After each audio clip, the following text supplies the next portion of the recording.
Hello, good evening to you and welcome to News 360. It's coming to you live from the News Hub here at Adesawe Kanda. I'm Natalie Fort. My name is Issa Moni. Join us for the headlines in a moment. News 360 Headlines is brought to you by Deluxipade, Heaven Black Mosquito Coil and Spray. Fado chastises minority in parliament for refusing to enroll onto the new National Identification Scheme.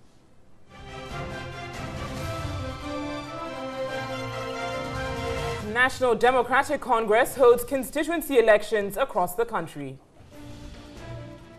And oyster harvesters at Chokome, Tetegu and Botiano oyster enjoy bumper harvest following 5 months of closed season. And on mission this evening, we assess school congestion in Wa East District of the Upper West region 8 months after we reported on the situation. On the international front, President Emmerson Mnangagwa of Zimbabwe survives a bomb attack in Bulawayo.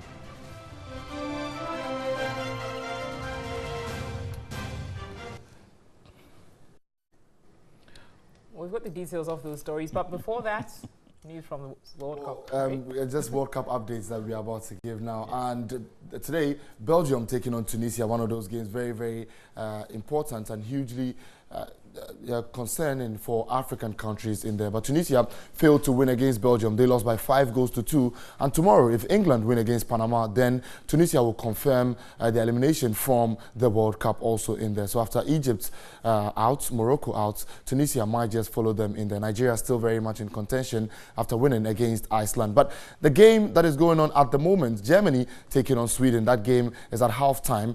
Sweden leading Germany by 1-0. Ola Toivonen got that goal there for Sweden against Germany in there. Now, the last time Germany lost 2 games in the group stages was way back in 1938. And if Sweden are able to complete this, Germany will be out of the World Cup, and it will be the first time since that very long time. So it's still a lot to play for both sides. Germany against Sweden. Very, very tough games indeed. And certainly the Germans will come out for the second half roaring and getting ready to go and trying to beat their Swedish counterparts in there. So it's a hard task for Germany, but hopefully the team can be able to do that. The world champions are in trouble, Lisa. Yeah, thank you, Fasulabe. We know, I mean, the world champions won the World Cup, and everybody has seen their style of play. Definitely, they will be challenged. Certainly. So it's a huge challenge for Martin Lowe. I hope he gets out of it. Yes. It's a difficult one. Exactly. See you with the details later. All right.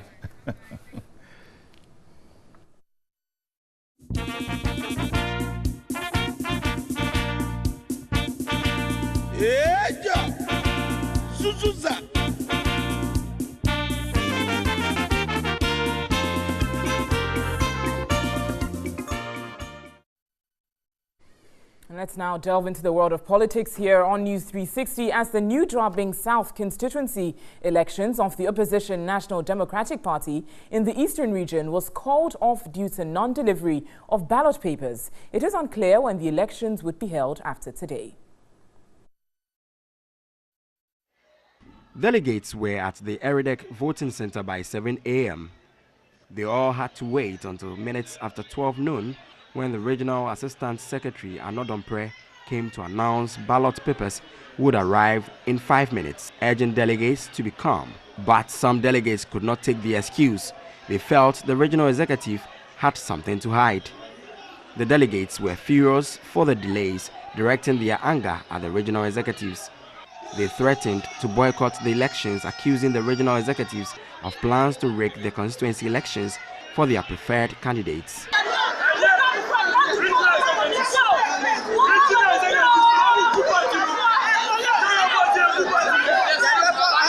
Police personnel had to calm some delegates who attempted to remove the Electoral Commission's setup for the elections. The election committee members and aspirants were called into an emergency meeting where the elections were called off. 1,242 delegates from 138 branches were expected to vote in the New Drabing South constituency elections. Now, 1,045 aspirants vied for various positions in the Western Region's NDC constituency elections. A total of 7,177 delegates participated in the elections. The election could not come off in 2 of the 26 constituencies in the region. I'm hoping to see that all our people have gone to vote. They voted for those that they think they have to vote for them, and people who are dedicated and committed to the cause of NDC, to rebuild NDC for power 2021. At the Efia constituency, each of the delegates was given a card, a unique card that will identify them when they come to cast their vote. Doing something unique, that is that your register, you have the pictures of each Takrade. And as you can see, voting is still ongoing. Some of the delegates are in line casting their votes. We are told that the process started around 9:30 and it is expected to end at 5 o'clock. Steve, you went unopposed. Exactly. What worked for you? I've been into the communication for a very long time, and currently I'm part of the communication team for Takrade constituency and the metro as well. And I haven't gathered those experiences. I think all those who wanted to contest me realized I have what it takes. Over 500 delegates just finished casting their votes for some 35 aspirants here in Sekondi. As you can see, voting has ended and the polling agent together with the electoral officers are sorting out the ballot papers for the constituency organizer position. Even though the election result is yet to be declared, one of the aspirants has started jubilating. According to him, from the way that the voting pattern went, he's very confident that he's going to come out victorious. We haven't had any problems. Aspirants and delegates were all well composed.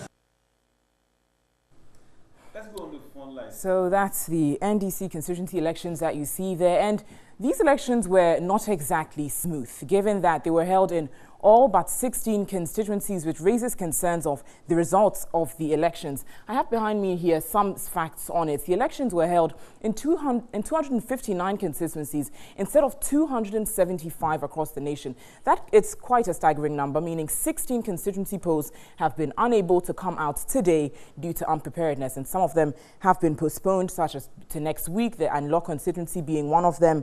And this is certainly an issue that raises a lot of concerns. The issue of unity has been called for by the former president, John Dramani Mahama, but the number of outstanding 16 constituency polls that haven't been held continues to be a concern, Isa. And these who are elected will be serving 4-year mandates. But until these 16 constituencies are able to hold these elections, we need to continue probing what the result would be.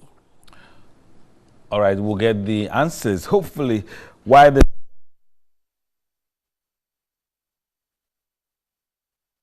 George is the General Secretary of the National Democratic Congress, and I believe he is on the phone. George, good evening, and thank you for joining us on this busy day. Hello? Hello, George, can you hear me? Yeah, I can hear you now. All right. Good evening, George. Thank you for joining us. Clearly, the elections were faced with challenges. Not all constituencies voted. About 16 of them, we understand, did not participate. What was the problem? Oh, it's a long story. Those ones, we put them on hold to make sure there are some that they are now having their branch election. So it was appropriate to put those on hold. And others too have some issues. There were some petitions that we needed to go in through. So after that, then, yeah, when everything is done. But even notwithstanding those ones that some also were unable to hold their head. I'm currently in the central region. I'm at Gumwa West specifically now. I understand New Job in South were unable to hold there. And some also had to, Kankwe South, understand that one too, they had to stop voting or put it on hold, you know, in the middle of voting or whatever, because of certain things. But on the whole, voting is still going on. Voting is going on in most of the constituencies. As in Gumwa West, voting is going on. Gumwa and Agona West, voting is going on. I was there. Ewutu, East voting is going on, and other constituencies. So, George, those that you've put on hold, when are they going to vote? Yeah, we will decide once everything is sorted out. We'll come up, we'll decide, we'll let you know when we'll hold their elections. One reason we have heard is unpreparedness.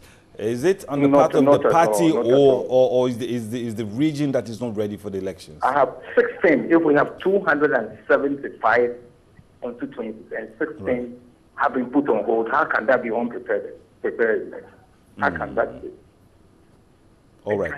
275 and 16 have been put on hold. And I've told you, I've stated some of the reasons that Amatama, for instance, has been put on hold because branch elections are now taking place. In La Kutupong constituency, 27 branches elections have not been held. So, and others, and in some of the constituencies, there have been some petitions that we need to sit on that petitions and resolve those before we can allow elections to take place in the other constituencies. All right, so George. It is not unpreparedness. Okay. George, we wish you well. Thank you for speaking to us on News 360.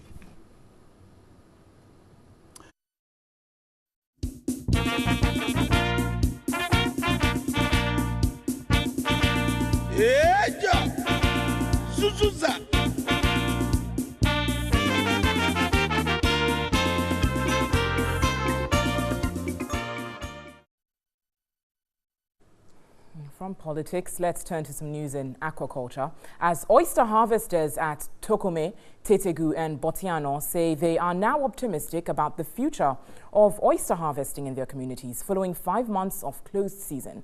The closed season, which began in November 2017 and ended in April this year, according to them, is a critical turning point as they now harvest larger volumes of oysters. Oyster harvesting is a full-time job for women who live along Ghana's coastal communities. Mangrove oysters are predominantly harvested and provide important source of income and protein. However, in the last 3 years, Ghana's oyster stock have significantly dropped owing to an increasing number of harvesters. As families residing along coastal villages increase, a growing number of women engage in year-round harvesting, contributing to the reduction of the oyster stock. In the communities of Chokome, Tetegu and Botiano, oyster stock are on the decline. Oysters are harder to find, and women are seeing the sizes of their collected oysters getting smaller and smaller. Women travel for hours on the Densu Basin to find oysters, which hitherto was very close to them. USAID, through its Sustainable Fisheries Management Project (SFMP), partnered the Development Action Association and the Ghana Fisheries Commission to help oyster pickers from a group called the Densu Estuary Women Oyster Pickers Association. These women developed an organizational charter, standard operating procedures, formed a steering committee, and received training in basic science of oyster habitats and reproduction. In November last year, they made a significant first-time decision to close their oyster grounds to harvesting for 5 months. This decision was based on scientific data which allowed time for the oysters to spawn and grow bigger. Closed season, according to experts, is one of the effective ways of replenishing depleting fish stock. These people have observed the closed season for 5 months, and we are here today to find out from them what the impact has been. At first it's not good, but right now I can say it is good because we have been getting more money for our children's school fees in the hospital and at home. So at first we used to sell 50 pesos in the 1 cedi, but now we can sell 1 cedi, 2 cedis and above. The women now want the closed season to happen every year. Mirroring the success in the Densu Estuary, USAID and its partners are now taking community-based management to the Ankobra and Pra estuaries to ensure a food-secured future in Ghana. Right, let's do some aquatic staffs more, and the fisheries experts at the USAID Sustainable Fisheries Management Program, SFMP, have predicted there will be no fish in Ghana's waters by the year 2020. The experts at the SFMP small pelagic fish species in Ghana have reached unsustainable levels and may face total depletion if urgent measures are not instituted to reduce fishing and recover dwindling stock. 2017, we had the lowest recorded catch ever in the history of Ghana. The landings have been declining since 1998. And if we are not careful and things go the way it is going, by 2022 thereabout, fishermen will go to sea and come back with empty net. Presently, local demand for fish significantly outstrips supply, leading to an annual importation of over 600 metric tons of fish. This leads to significant increases in government expenditure for a sector that has contributed less than 3% growth to GDP since 2006. The fishing industry employs about 10% of Ghanaians, mostly in coastal communities, while contributing about 60% of the national protein intake as a result of fish consumption. There has been a general governance failure over the last many years. And in correcting this, it's like teaching an old dog new tricks.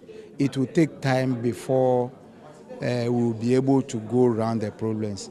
Kofi Agboga wants the stakeholders to partner government in enforcing regulations in the fisheries management plan. Experts at a meeting organized by the USAID SFMP for news editors and media managers brainstormed on the sustainable ways of implementing these measures. The chief of party for the Sustainable Fisheries Management Program, Maurice Knight, acknowledged the power of the media and the need for collaborations towards the fight for effective fisheries. What are the problems? Some success stories, we can talk about that as well. Going forward to really help you meet the demands of sitting in that very important role between the private sector, between government and the people to sustain the people's fish as we move forward. The Deputy Minister for Fisheries and Aquaculture Development, Francis Atukujo, speaking on the sidelines of the event, was emphatic government is getting tough for tough results. We are reviewing our act to make it a little bit more biting and give more power to these assemblies and to ourselves to manage this. There's also co-management policy that we are bringing forth to make sure that we are managing these issues together with the community, the chiefs, the traditional authority, the chief fishermen, and then the landing beach committees. And now in agriculture. Maggots produced from houseflies, which fed on a mixture of spoiled or leftover food, manure and abattoir waste, is being produced in large quantities in serene and hygienic environment in the Boko West district of the Upper East region. The maggots, when fed to fish and poultry, gives better growth rate. Here's a report by Tanko Mohammed Rabiu. Fish and poultry need locally grown protein feed with a sufficient high content of sulfur-containing amino acids, and is a major challenge for organic poultry and fish farmers in Ghana, thus affecting meat and fish production. The importation of exotic feed for local poultry and fish is adversely affecting meat and fish productions due to certain chemical components that are alien to the growth of the local breeds. It is for this reason that Neat Eco Feeds project, initiated by young entrepreneurs in the Upper East region, produced maggots, which is the best alternative for fish and soya beans feed used in poultry and fish production. The maggots are produced from waste food, spoiled food, manure and abattoir wastes, which has high sulfur content containing amino acids better than the soya beans, maize, fish and other feed currently used by poultry and fish farmers. The project is doing well in Boko West District in the Upper East region, and about 300 farmers have been trained and adopted to the new feed technique. The maggots are produced in a well-constructed hygienic farmhouse with about 50 tons of manure and food waste daily, producing large quantities of maggots. Farmers use protective clothing and equipment at the farm to produce hygienic maggots and prevent contamination of the maggots. You're watching News 360, and we will return shortly with some stories on mission.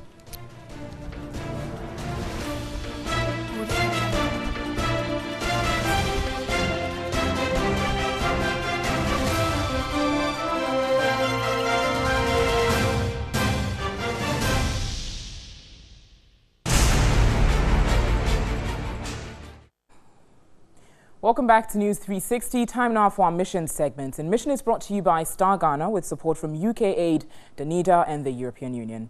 In our very first story in Mission this evening, efforts at ensuring and improving social inclusion in the Nabdam district of the Upper East region are yielding results following Mission's advocacy for these underprivileged ones. 23 persons have been supported to live decent lives. These persons who have various forms of disability receive between 850 cedis to 4,000 cedis to start expanding their businesses. All of them face neglect. Some have been compelled to beg on the streets. Others are into business ventures. But raising funds is a challenge. The District Assembly's 3% Common Fund allocation is a savior. 23 beneficiaries received between 850 and 4,000 cedis. 122 PWDs received funds to cater for their hospital bills. 27 PWDs also got funds for educational needs, while 26 received animals for rearing. Pogbire Yenma, a mother of two suffering from cancer since 2014, received a check of 4,000 cedis.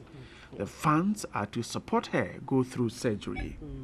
The Nabdam District Disability Fund Management Committee Chairman, Mbabong David Walk, commended the district for releasing the funds. A representative from the Social Welfare Department, Gabriel Azaksa, advised the beneficiaries to invest the monies given them well. The Nabdam District Chief Executive, Agnes Anamu, commended persons with disabilities and urged them to put the funds to good use. About 230 persons with disability in the Nabdam District are yet to apply for the funds at the District Assembly. Now, some 8 months after Mission's advocacy for improved healthcare in the Wa East district of the Upper West region, some efforts are yielding results. Bright Nana Amfu reports that the District Assembly is using the District Development Fund to start a district hospital. In fact, the tender for the first phase of the district hospital has been opened.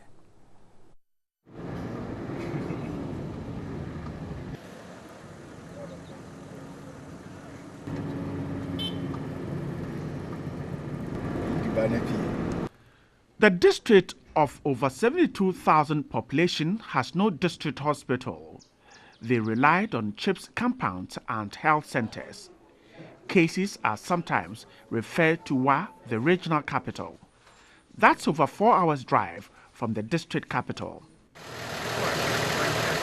The poor nature of roads is a headache.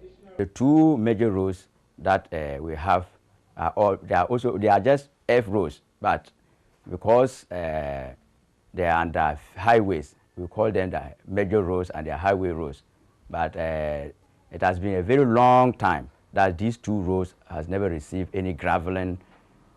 Some of the roads are past. They have never been engineered before. The district had no doctor because there was no infrastructure for the doctor to stay in and work.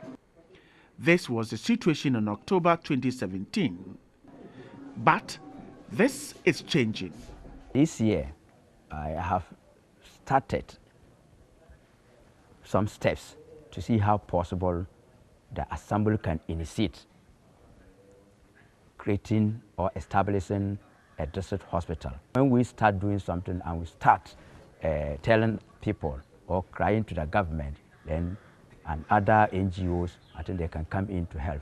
So what the step I've already taken is that we have put up a bungalow, a bungalow for the district doctor, A doctor has been posted to the district, but we don't have the hospital. Authorities are tackling it from two angles. There is a room that was initially being used as a theater. What the assembly has done now is to renovate and expand that facility so that a theater services could be offered.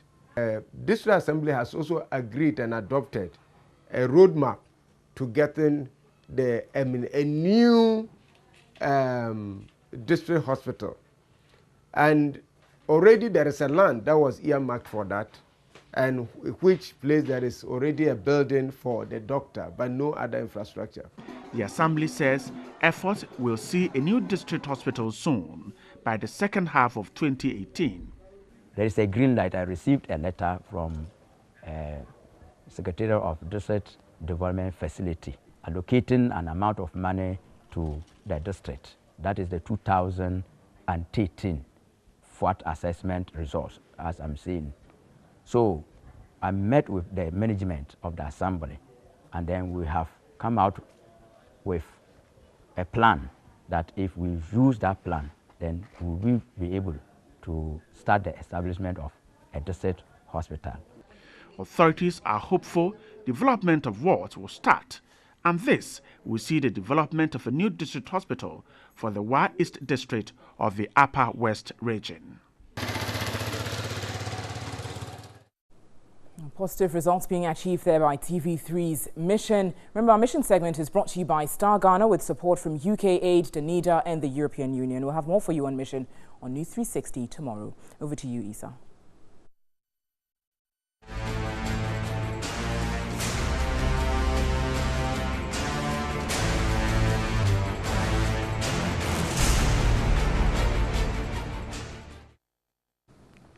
In more news tonight, President Akufo-Addo has taken a swipe at minority MPs and some elements within the political divide over their stance on processes in acquiring the national identification cards. Speaking at the fourth commencement and presentation of the presidential charter at Ashesi University, the president encouraged Ghanaians to shun cheap politics and support the national identification exercise.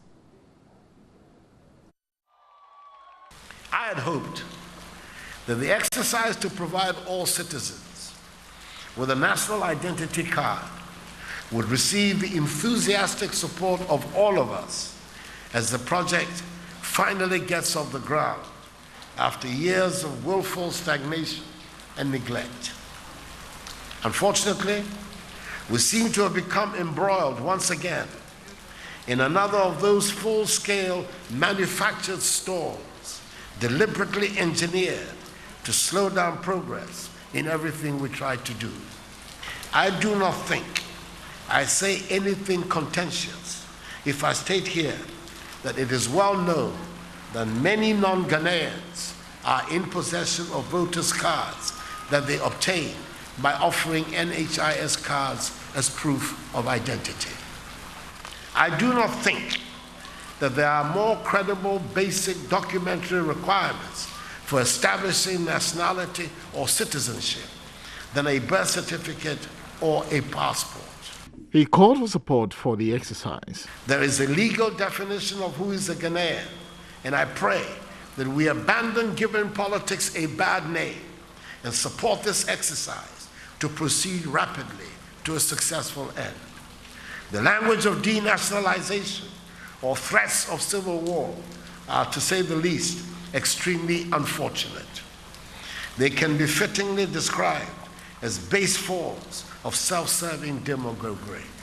I am confident that the good sense of the Ghanaian people and the vigilance of the law enforcement agencies will together be sufficient to defeat any ill-conceived, destructive adventure for achieving narrow parochial partisan ends. Established in 2002, a rigorous review of Ashesi University College's curriculum, finances, governance and infrastructure by the Accreditation Board granted it a presidential charter to award its own degree. The university's class of 2018 were conferred with Bachelor of Science in Business Administration, Bachelor of Science in Computer Science and Bachelor of Science in Management Information Systems. Legal practitioner Kwame Jantwa says government must take serious steps to end Accra's perennial flooding once and for all. Speaking on New Day, Mr. Jantwa insists Ghana cannot continue to lose precious lives to flooding whilst governments consistently fail to act. In situations like this that affect the ordinary man, where Ghanaians are dying, I expect the president to come and speak to the nation and tell us what he's doing where the sector minister is concerned. But the AMA boss spoke. Who appointed the AMA boss? You know what that's too high. Who appointed the AMA boss?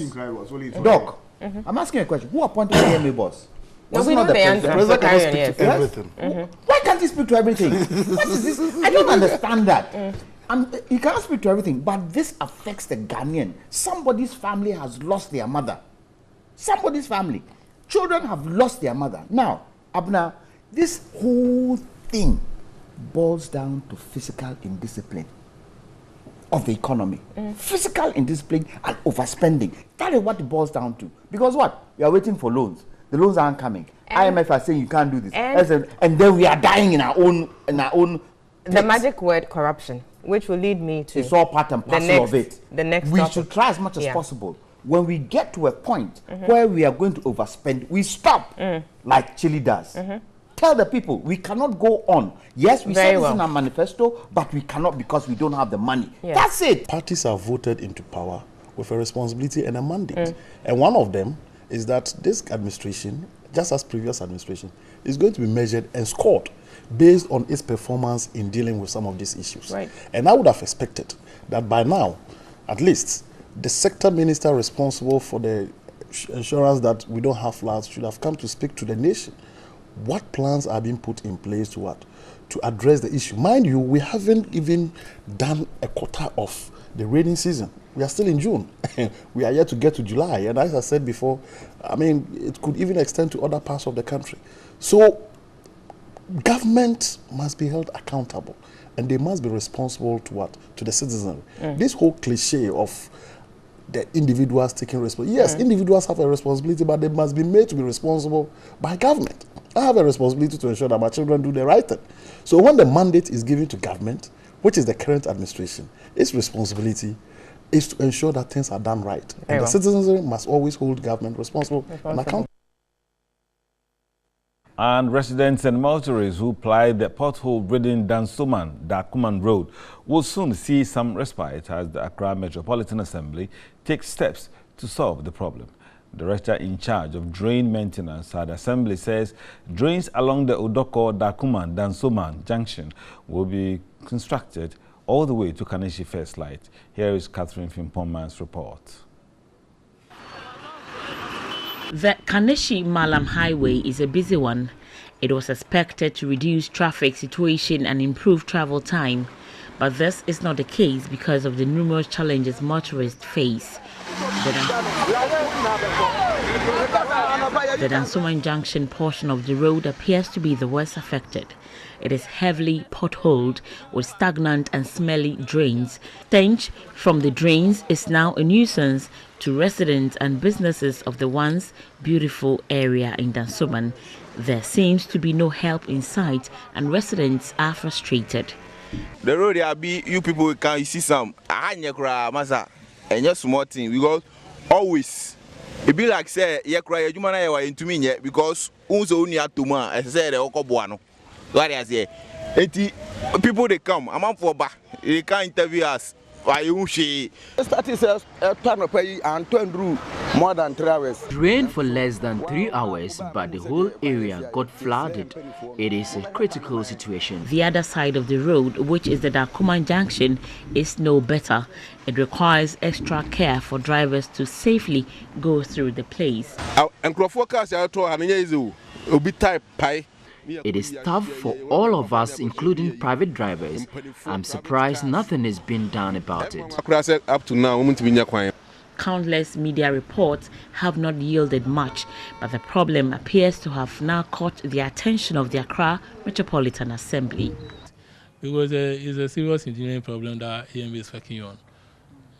So the entire stretch is going, not only the Nansoma Junction, but the entire stretch from Gloryland to first light.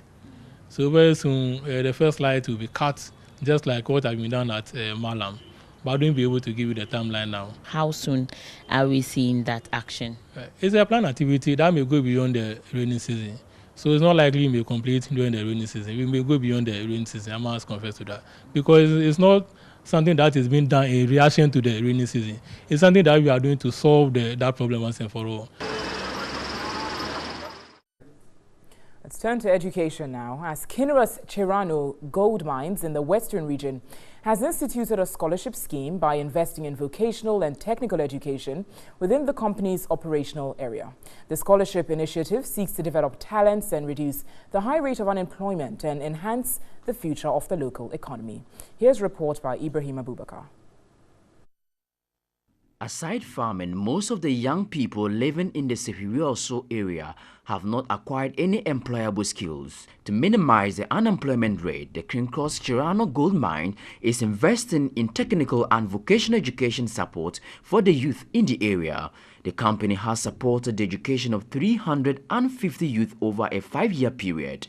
The latest set of 20 beneficiaries will receive full support and pursue engineering-related courses at the Kumasi Technical Institute. General Manager Andraino Subirera says the empowerment intervention is to develop young talents for economic growth. We believe that with what we've done in the last year, there is more confidence in investors wanting to assist us and in our principals at Kinross to assist us. The Mpuano Hene of Sefiri-Oso traditional area, Nana Frimpong Manso Ababio, commended the company for the interventions. The mining company is expected to end its operations in 2020, but managers are confident of an extension based on its tenets of upholding accountability to ensure responsible mining. You're watching News 360. And we'll return shortly with updates from Russia 2018 and other sporting matters. Stay with us.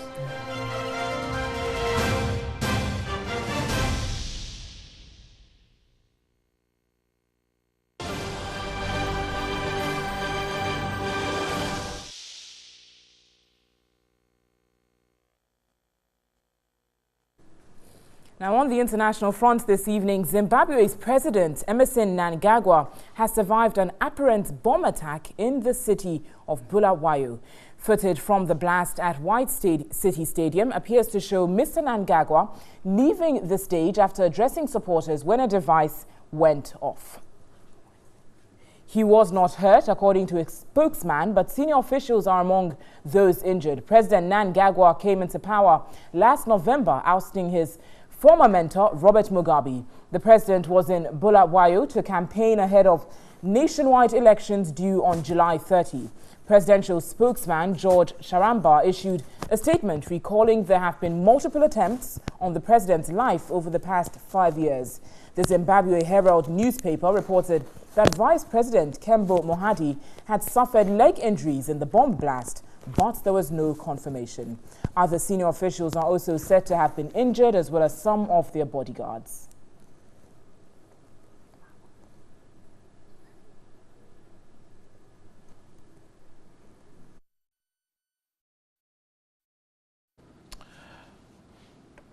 In other international news, Ethiopian officials say scores of people have been injured, some critically, in an explosion at a rally for the new Prime Minister Abiy Ahmed.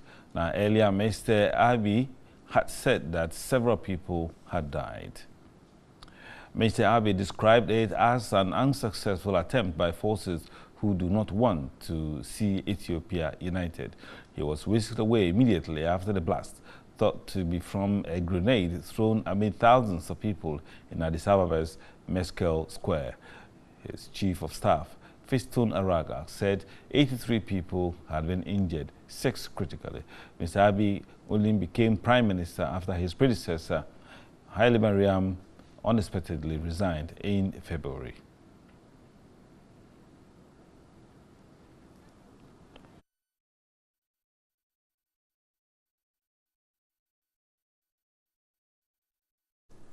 Now, the U.S. Navy is reportedly planning to build sprawling immigrant detention centers on military bases amid a Trump crackdown at the U.S.-Mexico border.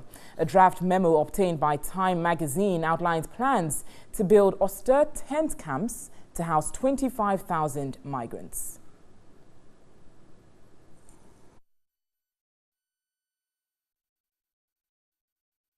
Says the camps would be built on abandoned airfields in California, Alabama, and Arizona. The memo says another camp near San Francisco is being designed for as many as 47,000 people. A Pentagon spokesperson said the military had not been asked by the Department for Homeland Security to draw up the specific plans, but was engaging in prudent planning should the DHS ask for assistance in housing adult illegal immigrants. The U.S. military said on Thursday it had been asked by the government to get ready to house up to 20,000 immigrants' children. The Navy memo estimates the force would spend $233 million to run a facility for 25,000 people for 6 months. A decision by the administration to criminally prosecute every migrant crossing the U.S.-Mexico border led to some 2,300 children being separated from their parents in May and June and sparked a global wave of outrage. President Donald Trump eventually backed down in the face of overwhelming public pressure and signed an order to halt the family separations, but he insisted he remained committed to his zero-tolerance policy. The sudden surge in immigrant detentions created by Mr. Trump's policy has strained various government departments, including Justice, Homeland Security, Defense and Health and Human Services. Migrant children taken from their parents are being held in facilities run by the Department of Health and Human Services. Images from one facility in a converted Walmart sparked outrage earlier this week when they showed children held in wire mesh cages sleeping on mats with foil blankets. A DHS official said on Thursday that about 500 children had been reunited with their families since separations began in May, but rights groups remain concerned that there is not adequate information to return many young children to their parents. On Friday, Mr. Trump brought the parents of victims of murders by undocumented immigrants to the White House, where he signed photographs of their late children and invited them to tell their stories. And up next is our arts and entertainment segment. And that segment today, the president of the Ghana Association of Songwriters has warned that the association will clamp down on the use of vulgar lyrical content. Emmanuel Barnes was speaking at the inauguration of new executives in Accra. The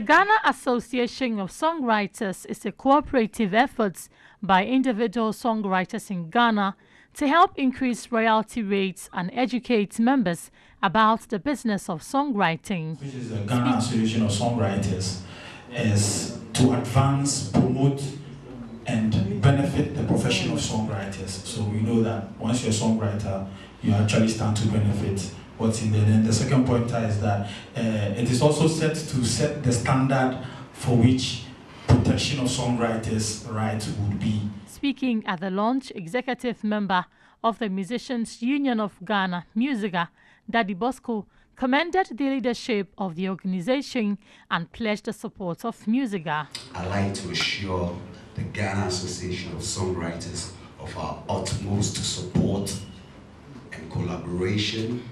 In life, some people ask, why is this thing not like that? Some people complain, this thing should have been done. And other people do what has to be done. And it's on that note that I'll invite everybody here to celebrate the leadership of the Ghana Association of Songwriters. Music producer and CEO of Greater David Communications, Emmanuel Barnes, added the association will sanitize lyrical content. And I understand the need for clean songs, because I believe music impacts on the people's mind a lot. It's either it corrupts or it elevates, entertain, and educate. And recently we've had so many bad songs than good songs. And sometimes I look at the future, what would these kids coming up say about us?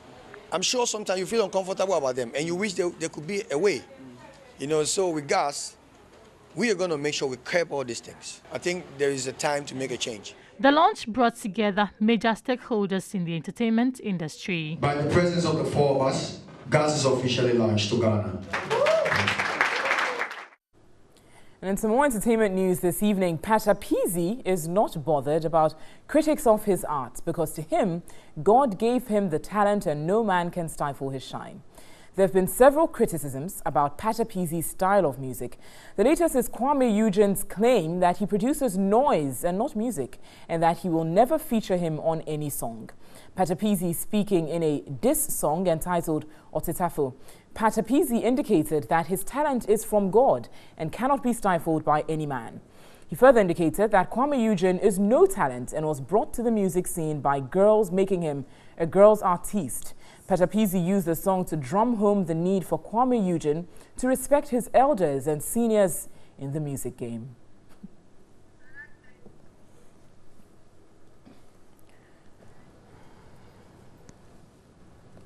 Well, Patapizi rather harsh one there from him. Just been wondering why he changed his name from Patapa. Yeah, I think Patapa caught on well. It's his name. So, yeah. I mean, that's it for this edition of News 360. There will be updates on 3news.com. My name is Issa Moni. And I'm Natalie Ford. Thanks so much for watching. Enjoy the rest of your evening.